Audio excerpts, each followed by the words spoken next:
You see, we had embryos that were PGT-A tested and others that weren't. And Mateo came from one that wasn't. So, what exactly does PGT-A testing do? What does it mean? And is it right for you? For those of you who don't know me, my name is Andrew, and I'm here from Two Dads, One Journey, where me and my husband David are sharing our journey through surrogacy all the way to parenthood and the birth of our beautiful son, Mateo. So there are a couple of types of PGT testing, and we're going to talk about the most general one, which is PGT-A. What that translates to is pre-implantation genetic testing for aneuploidy. So you may be wondering why embryos are tested. And as I had mentioned prior, there are basically three results that you can get if you send your embryos out to be tested. That's aneuploid, euploid, and mosaic. Now, we're going to focus on aneuploid today, which basically means that there is something chromosomally not right with the embryo. It could be a deletion, an addition, a misalignment. There are multiple different things that can happen, but ultimately what it will do is that it will lead to a failed implantation, a failed pregnancy, or possibly severe disabilities if the pregnancy was to go full term. So when you get your results back, what you really want to find is that your embryos are testing as euploid. That means that they're pretty much genetically and chromosomally perfect and good to go. But there's also something else that you got to consider, and that's called grading. Now, grading varies from country to country and even lab to lab. The way that I'll talk about it here is basically like the grades that you would get at school. So A being the best and F being the worst, with B, C, and D in between. So let's say you have a euploid embryo, chromosomes are good, and now it also has a grading attached to it. Now that grading is really based off of generally what the embryo looks like under the microscope at day 5. So there are what they call pretty embryos and ugly embryos. And it's basically, the doctor will take a look at it and they will decide whether they think this embryo looks good for implantation or whether they think it might look a little messy. There might be some smaller cells or some extra cells and things like that. So they can come up with highly different opinions depending on which lab you go to. In our case, for Mateo, his grading, I believe, was an A, and as you know, he was not genetically tested. So he looked beautiful under the microscope, but we didn't know how his chromosomes were. So they use day 5 embryos or blastocysts to test and use PGT-A testing. And that's because they have developed an inner cell mass, which will eventually evolve and grow into the actual baby. And then they have what's called the trifectoderm, and that will eventually turn into the placenta. And all of that is encapsulated within the egg shell.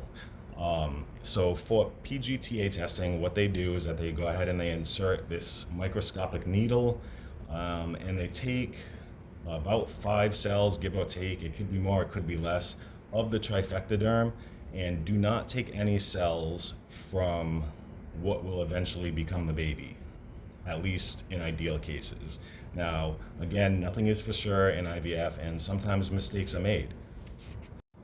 Now, in taking these cells, what happens is that the embryo is kind of like artificially hatched. So when they insert that needle into the embryo to take those cells from the trifectoderm, oftentimes what will happen is expansion, and the embryo will begin to, and the trifectoderm that's left will begin to bulge out of the eggshell. Now that's completely normal. It usually happens within a couple of days of day 5, but day 5 is early for that to happen. It typically doesn't have any real effect on whether you'll get a successful transfer or not. And just on a side note, it does slightly raise the possibility of that embryo splitting and becoming identical twins, but it's very marginal. It's like 2%. Now, this type of test isn't necessarily for everybody, and if you're a younger male in general, and this is just my opinion, I'm not a doctor, I don't have a license to practice or anything like that, I've just done a lot of research. In general, if you're a male who's under, say, like 40 years old, give or take, and you're an egg donor, or your egg donor is under, say, uh, 35, generally, I personally wouldn't bother testing. Typically, these eggs are high quality and have good chromosomes. And as far as the men go, at that age, your chromosomes are still pretty good too, since your sperm is constantly regenerating every 40 odd days or so. Now, I would highly recommend this if you or your partner know that there have been genetic abnormalities in your family history. In that case, it's probably worth the extra money to go ahead and to have your embryos tested. But like I said earlier, if you're within that criteria that I had mentioned, I personally wouldn't waste the money doing it, and I think if you ask David, he would say the same thing. Sometimes it's better to take the chance.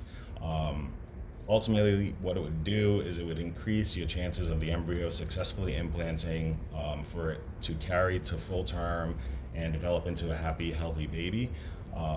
But the statistics in general are 1 in 3 transplants are successful, and honestly, that's pretty good odds.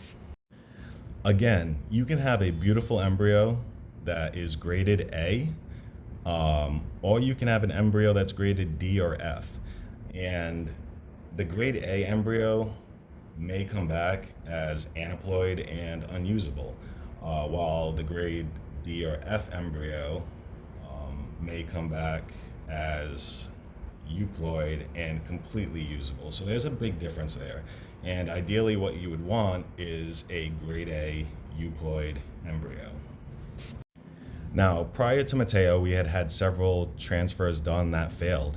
And honestly, one of the most heartbreaking ones was an amazing embryo.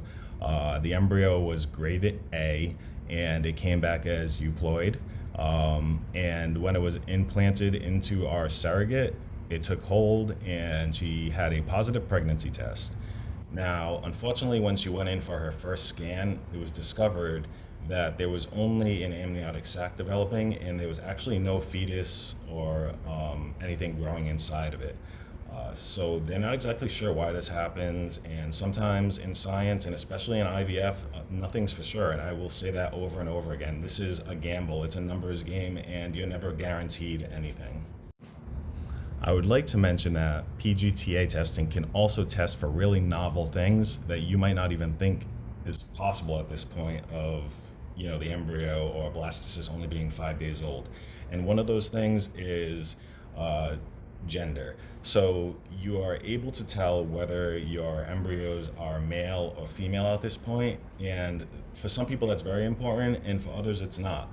To be 100% honest with you all, at first, me and David had our heart set on a particular gender for our child, but eventually that seemed the least important out of everything. What I would like you to take away from this video is that PGT-A testing is not a crystal ball. It is not a guarantee, just like anything else in IVF. You never know what you're going to get. And in our case, that's exactly what happened. If you have any questions or comments about this or would like further knowledge, please feel free to ask. We're an open book. We would encourage you to like and share our page with people that might benefit from it. And I'll be following up with another video, science-based, that goes a little bit deeper into the science of IVF and the journey that we took as far as that's concerned. Until then, I wish you all well, and we'll talk soon.